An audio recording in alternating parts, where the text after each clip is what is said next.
forcer des gens qui ne s'aiment plus à rester ensemble?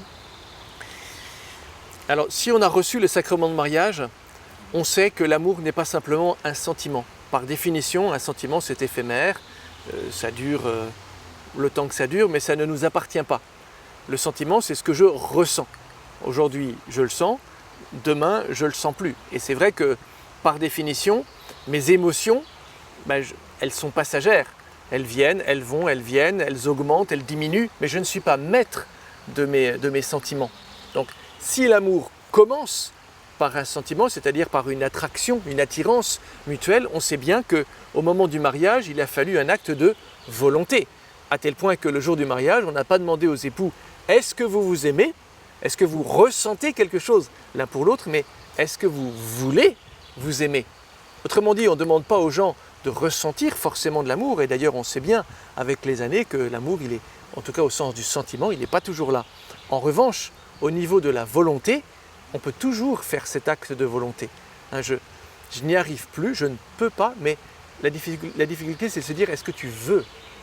Et au moment du mariage, cet acte volontaire a créé une alliance que rien ni personne ne peuvent dissoudre. C'est-à-dire que ce n'est pas ta volonté qui peut casser ce qui a été créé au moment du mariage.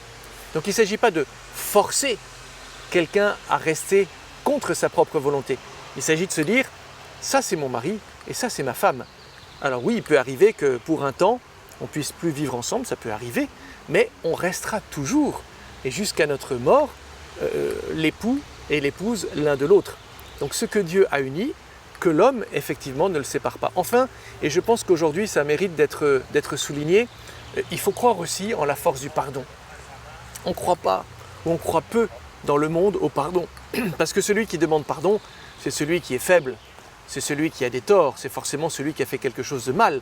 Or, dans l'Évangile, l'amour caractéristique du chrétien, c'est précisément celui que l'on voit sur la croix, celui qui veut aimer, il doit être capable de mourir pour celui qu'il aime. Il n'y a pas de plus grand amour que de donner sa vie pour ceux qu'on aime, mais qui est-ce que l'on aime?